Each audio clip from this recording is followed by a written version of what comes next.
अस्सलाम वालेकुम व्यूअर्स, मेरा नाम अताउर रहमान और आप देख रहे हैं अता बुखारी यूट्यूब चैनल। तारीख़ पर मेरी किताब अज़मत रफ्ता और उसका हिस्सा दोम, इस्लाम के नाम पर फ़िरका वारियत की इब्तिदा कब और कैसे हुई।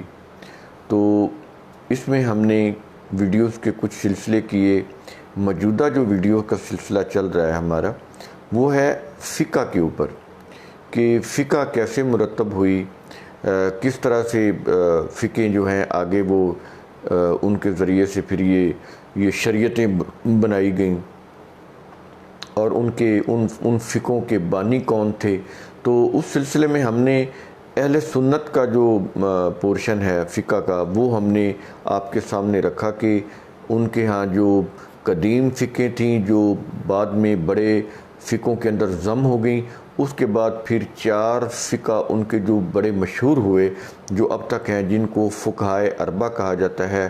तो वो हमने बयान किए, जिसमें फ़िक़ाए हनफ़ी है, फ़िक़ाए मालिकी है, फ़िक़ाए शाफ़ी है और फ़िक़ाए हम्बली है।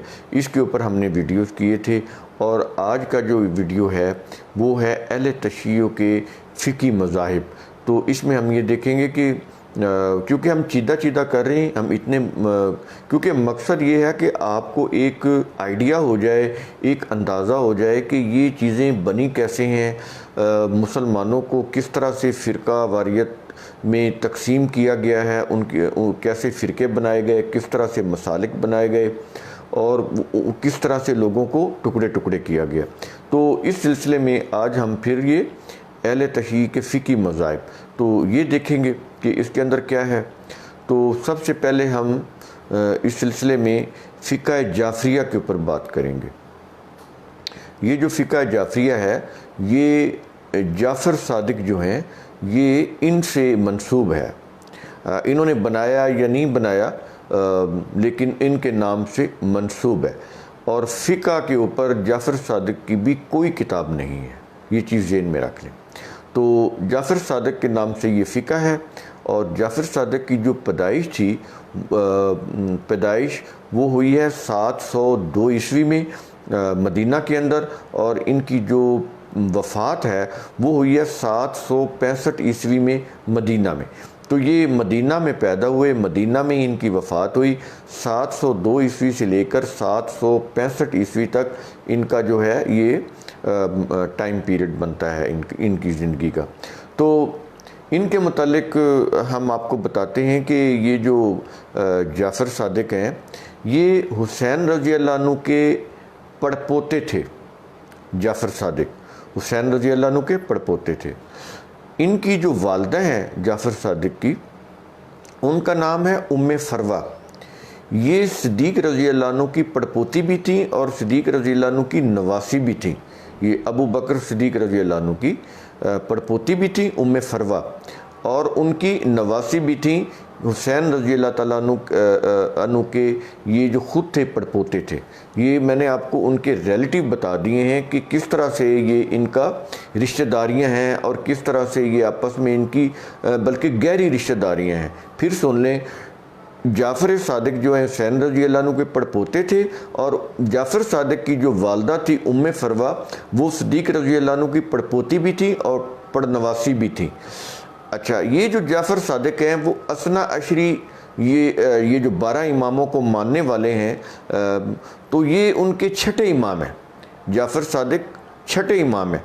फ़िक़ा पर उनकी कोई किताब मौजूद नहीं, मैंने आपको बताया है कि। और फिर ये कि वो मदीना में इब्ने इसहाक़ और मालिक बिन अनस के हम असर थे। ये जो इब्ने इसहाक़ हैं, मैंने आपको पहले वीडियो करके बताया था कि ये सबसे पहले मुअर्रिख़ हैं, सबसे पहले सीरत निगार हैं। तो सबसे पहले इन्होंने सीरत लिखी। आज जो सीरत इब्ने हिशाम या जितनी भी सीरत की किताबें हैं वो इन्हीं के नाम से मंसूब हैं, इब्ने इसहाक़ के नाम से। तो ये रईसुल मुअर्रिख़ीन हैं। सबसे पहले सीरत इन्होंने लिखी, सबसे पहले ग़ज़वात के वाक़यात पर मबनी किताब अल मग़ाज़ी इन्होंने लिखी। बाद के जितने भी मुअर्रिख़ीन और सीरत निगार हैं, उन्होंने इनकी इस अल मग़ाज़ी को कॉपी किया। तो ये इब्ने इसहाक़, ये भी मदीना में थे, और मालिक बिन अनस जिनके नाम से फ़िक़ा है, फ़िक़ा मालिकी, और जिनकी हदीस की रिवायत की किताब है मुअत्ता मालिक, तो जिसका हमने तारफ़ भी कराया। तो ये दोनों जो शख्सियात थी ये मदीना में उस वक्त मौजूद थी, यानी ये आपस में हम असर थे। ये जो जाफ़र सादिक हैं और इब्ने इसहाक़ और मालिक बिन अनस जो हैं ये मदीना के रहने वाले थे और ये मदीना में आपस में हम असर भी थे। ये चीज़ें इसलिए मैं आपको बता रहा हूँ ताकि आपको पता चले कि इनका ज़माना कौन सा था।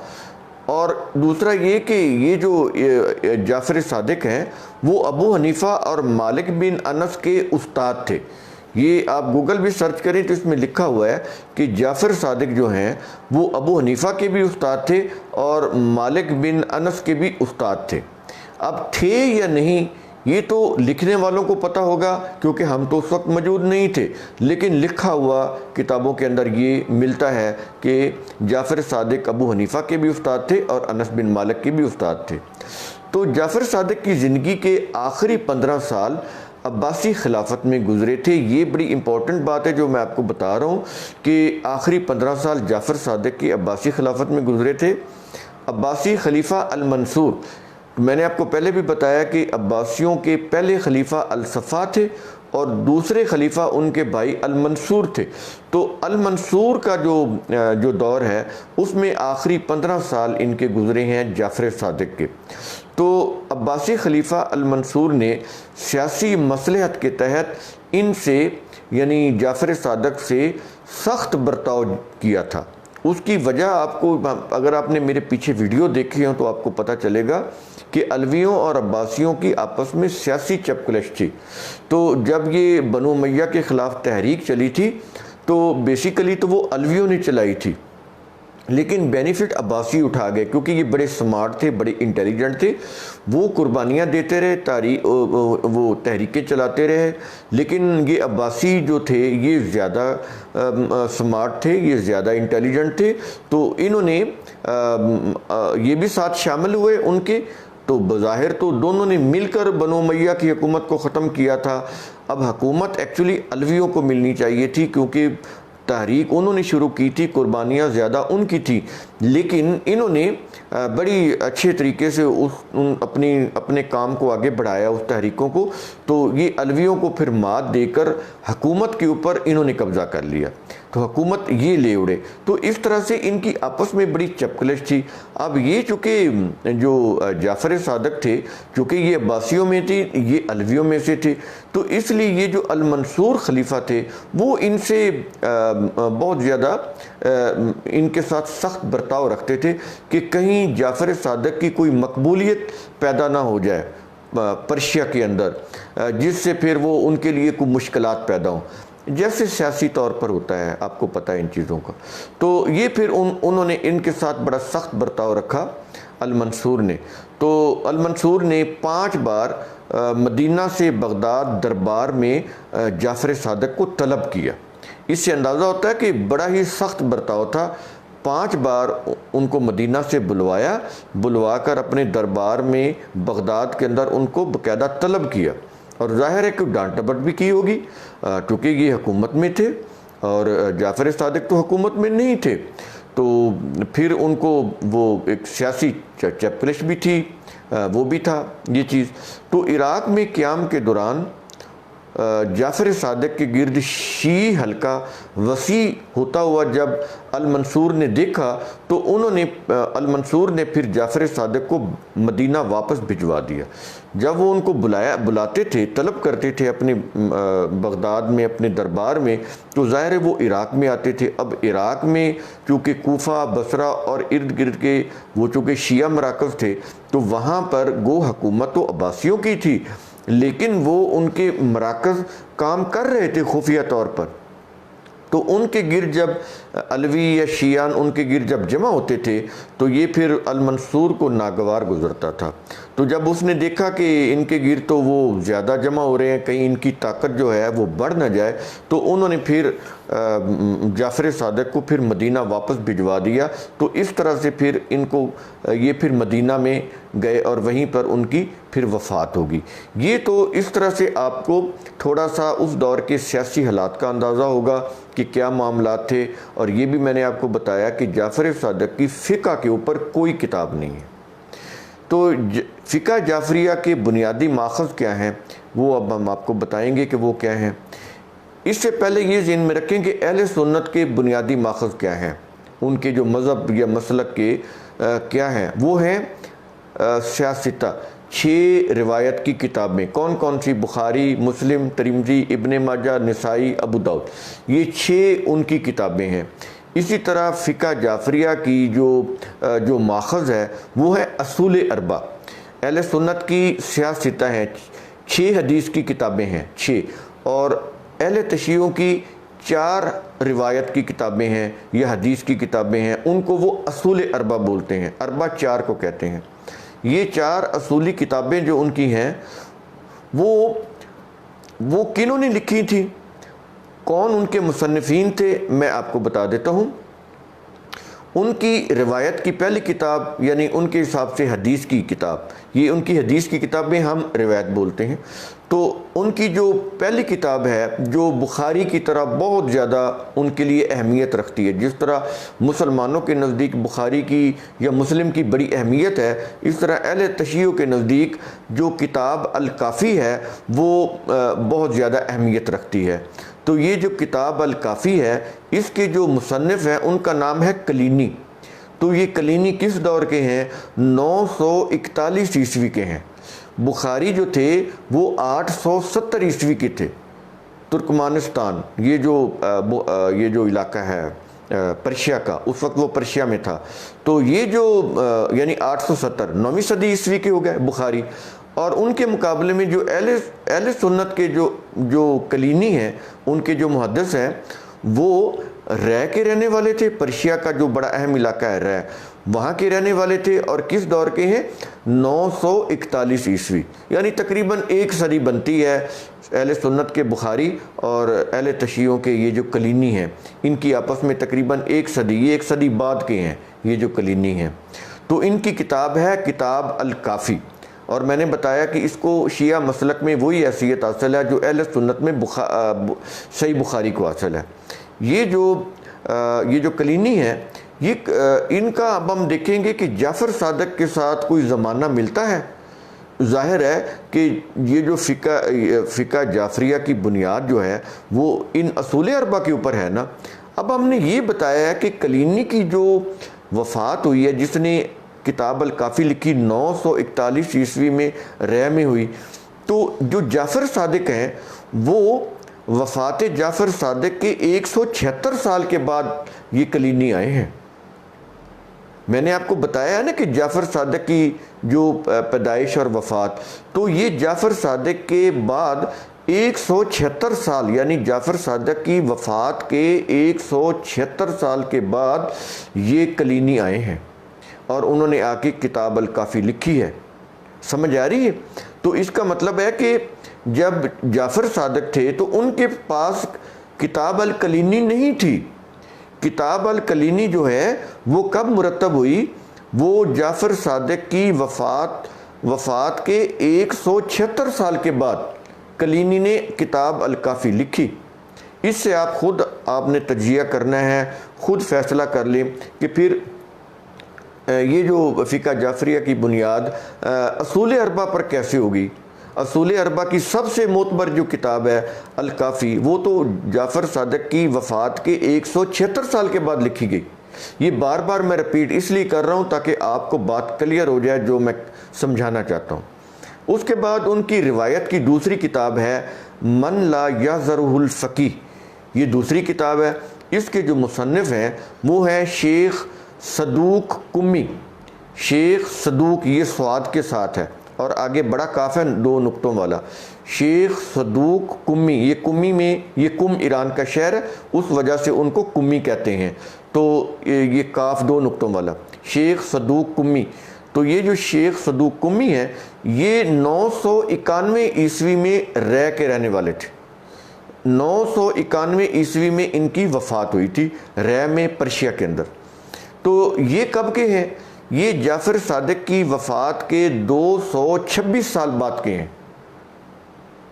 देख रहे हैं कि ये रिवायत की किताबें बाद में आई हैं और जिनके नाम से फ़िक़्ह मंसूब है वो उनसे 1.5 सदी के 2 सदी पहले के हैं जाफ़र सादिक। तो उनके पास ना ये किताब अल काफ़ी थी, ना मल्ला याजुल फ़क़ीह थी। अब आगे तीसरी उनकी रिवायत की किताब, इसका नाम है तहज़ीबुल अहकाम। ये शेख तूसी ने लिखी थी। ये शेख तूसी कब के हैं? 1067 ईस्वी, 1067। तो 1067 ईस्वी नजफ़ इराक़ के रहने वाले थे। 1067 ईस्वी में उनकी नजफ़ में वफ़ात हुई इराक़ में। तो ये कब के हैं? ये जाफ़र सादिक़ की वफ़ात के 302 साल बाद के हैं। मैंने यहाँ पर जाफ़र सादिक़ की वफ़ात ली है, पैदाइश नहीं ले रही। मैं कह रहा हूँ कि उनकी वफ़ात के 302 साल के बाद ये तहज़ीबुल अहकाम लिखी गई। अब आइए चौथी किताब आ जाए। 3 किताबें होंगी, चौथी किताब उसका नाम है अल इस्तबसार। ये सीन के साथ है और आगे स्वाद है, अल इस्तबसार। तो इसके मुसन्निफ़ भी शेख तूसी हैं। तो ये भी 1067 ईस्वी, जैसे कि मैंने अभी आपको बताया, नजफ़ इराक़ में इनकी वफ़ात हुई। तो ये भी बताया कि 302 साल यानी वफ़ात जाफ़र सादिक़ के 302 साल बाद ये अल इस्तबसार लिखी शेख तूसी ने। तो इस तरह से आपको ये अंदाज़ा हुआ होगा कि जिस तरह अहले सुन्नत की रिवायत की किताबें बाद में मुरतब हुई हैं और उनकी फ़िक़ा जो फ़ुक़हाए अरबा पहले आ गए। ये बताया था ना मैंने आपको वीडियो में, जो अहले सुन्नत के मैंने वो जो फ़ुक़हाए अरबा का मैंने अलग-अलग वीडियो किया था, उसमें मैंने बताया था आपको कि फ़िक़ाए वो जो अहले सुन्नत की जो फ़िक़ा है, जितनी भी फ़ुक़हाए अरबा, उसकी बेस क्या है उनके मसलक की, वो है सियासिता, रिवायत की 6 किताबें। और उसमें मैंने आपको बताया था सन बता के कि ये जो फ़ुक़हाए अरबा हैं पहले फ़ौत हो गए और वो जो 6 रिवायत की किताबें हैं वो बाद में लिखी गई। अहले तशय्युअ के यहाँ भी ये ऐसा ही हुआ है कि जाफ़र सादिक़ पहले फ़ौत हो गए और उनकी वफ़ात के 1.5 से 2 सदी बाद, 3 सदी बाद ये जो रिवायत की किताबें मुरतब होती रहीं। जैसा कि मैंने पूरा आपको फैक्ट्स एंड फिगर के साथ आपको मैंने बताया है। तो उम्मीद है इससे आपको अंदाज़ा हो गया होगा कि ये फ़िक़ें कैसे मुरतब हुई, कैसे मंसूब की गई, जिनके नाम मंसूब हो रही हैं। फ़िक़ा हनफ़ी अबू हनीफ़ा के नाम मंसूब है और अबू हनीफ़ा की फ़िक़ा के ऊपर कोई किताब नहीं है। अबू हनीफ़ा की हदीस के ऊपर कोई किताब नहीं है। इसी तरह फ़िक़ा जाफ़रिया जाफ़र सादिक़ से मंसूब है, लेकिन जाफ़र सादिक़ की फ़िक़ा के ऊपर कोई किताब नहीं है। जाफ़र सादिक़ की रिवायत के ऊपर कोई किताब नहीं है। अब फैसला आपने करना है कि ये जितने भी मज़हब के ढांचे हमारे सामने बड़े मुस्तहकम हैं, बड़े इस्टेब्लिश किए गए हैं, हुकूमती सतह के ऊपर, मुल्की सतह के ऊपर उनको नाफिज किया गया है, फैलाया गया है, उनकी तरवीज और इशाअत हो रही है, मदरसे बने हुए हैं, लाइब्रेरीज़ खुले हुए हैं, जामियात खुले हुए हैं, मजहबी मदारिस कायम हैं, वहाँ पे लोगों के बच्चे पढ़ रहे हैं। अब ये फ़ैसला आपने करना है कि ये हक़ाइक़ जो हैं ये क्या बता रहे हैं। तो हम नताइज उख़्ज़ करके आपके सामने नहीं रखते, वो आपने करना है, डिसीजन आपने करना है। हम सिर्फ आपको इन्फॉर्मेशन शेयर कर रहे हैं कि ये फैक्ट्स हैं, ये फिगर हैं। अब डिसाइड आपने करना है, कंक्लूजन आपने निकालना है। तो उम्मीद है मेरा वीडियो आपको ये जो फ़िरके हैं, उनकी जो फ़िक़े हैं, उनकी जो रिवायात हैं, उनकी बनाई हुई जो शरीयतें हैं, उनको समझने में आपकी काफ़ी मदद करेगा। शुक्रिया।